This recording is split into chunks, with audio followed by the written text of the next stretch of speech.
Let us see if we can understand the mystery of existence by eating an apple. Okay, so the word apple is a human creation.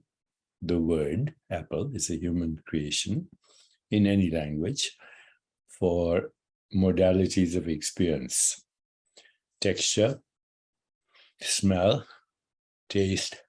If I bite it, the crunching experience, smell, taste, texture, sound, the crunching sound when I eat it, and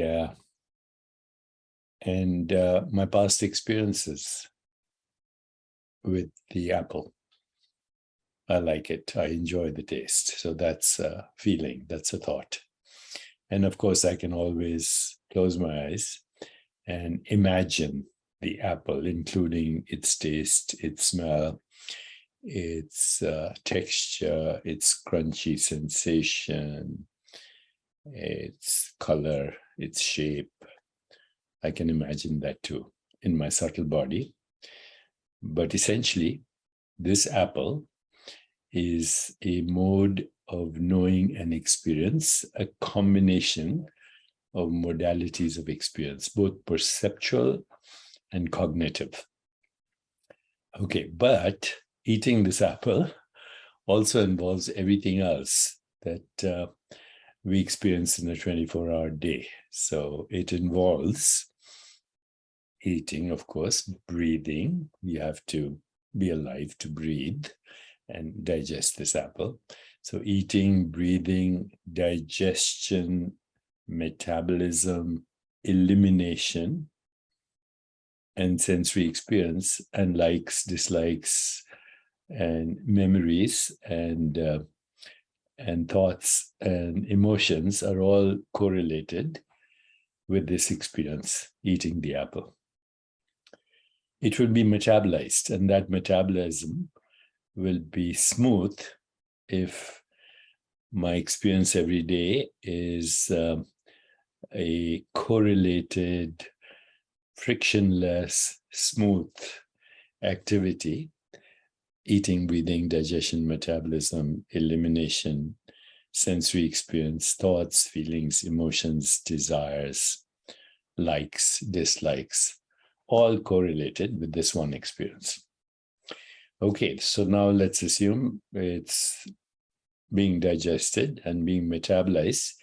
This apple will show up as eyes, as nose, as ears, as skin, as hair follicles, as genitalia, as heart, as liver, as kidney, as lungs, as brain, all from this apple. It'll show up as those organs. But then as it's metabolized and it's waste, what is waste to the body, is excreted, maybe that excretion will find a place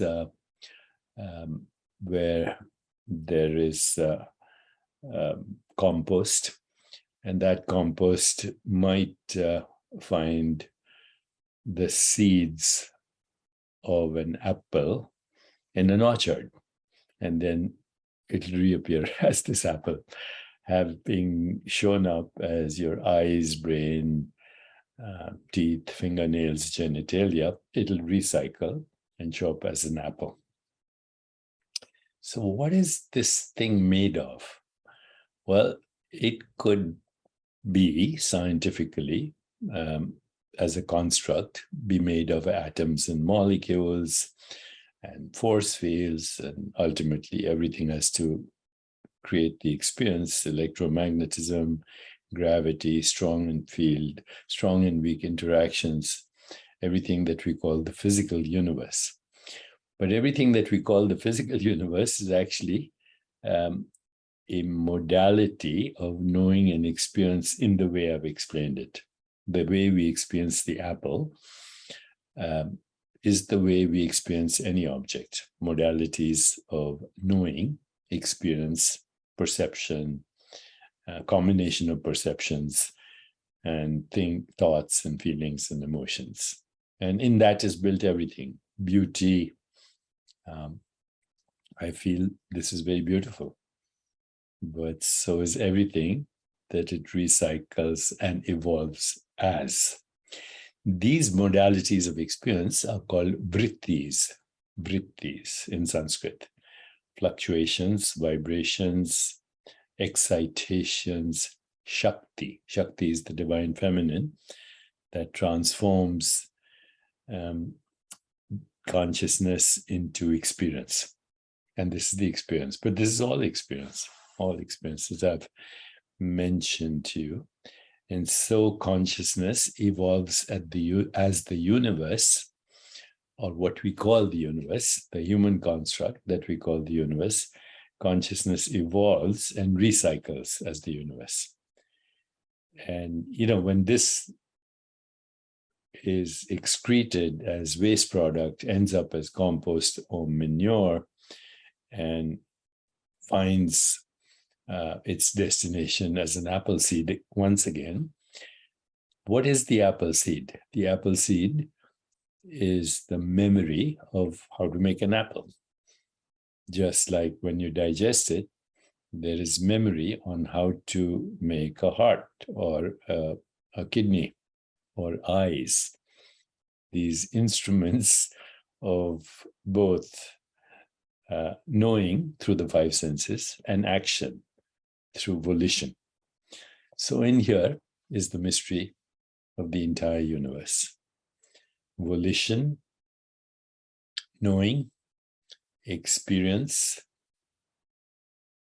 mental constructs, likes, dislikes, the whole universe right here in this apple. This is the mystery of existence. Now, in Sanskrit, this principle that governs this recycling and evolution are called gunas. Gunas are qualities of awareness. Sattva, the quality of awareness that we might call homeostasis, but also involves movement. Rajas, the quality of intelligence that brings about transformation. How does the apple become everything that we call our body? Rajas. And tamas, the principle of inertia and ultimately dissolution, so that the recycling and evolution can continue.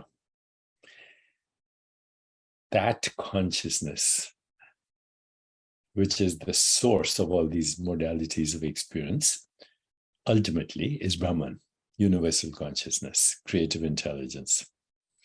And its expression as modalities of experience is Brahmand, the entire universe. So next time you eat an apple or anything, remember that the universe is recycling and evolving in just the simple act of eating an apple. This is the play of consciousness. We can say this is the play of consciousness.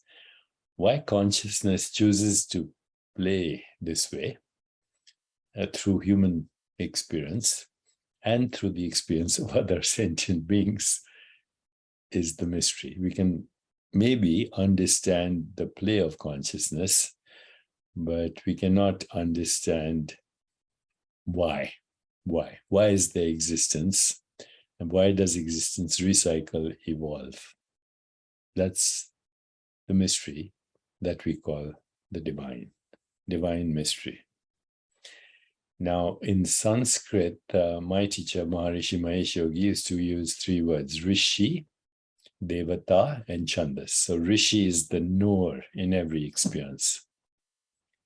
Every experience of every sentient being is the knower. Devata is the divine act of knowing. Devata, related to deity. Deva, divine. Because knowing is divine in consciousness. And then Chandas, that which is known. In fact, the knower, the knowing, and the known are all contained in consciousness as infinite modalities of knowers, modes of knowing, and known. And the source of all this, which we call Brahman, and the expression of this as the universe, which you call Brahmand, the source itself is always infinite possibilities, infinite correlation, infinite creativity, infinite transformations, infinite self-regulation, and infinite expressions of the one consciousness, differentiating itself into all these innumerable modes of knowing. And as these modes of knowing express themselves, knowers and that which is known is also born. The togetherness of Rishi Devata Chandas, which means knowing, knower, and known, is called the Samhita, the ground of all experience. Now, modern science tells us that fundamental activity of the universe is spin, charge, and mass. So think of spin as the movement, the creative movement of creative intelligence. Charge as transformation, and inertia or mass as this. When I think of all this, I experience ineffable joy. Maybe you will too.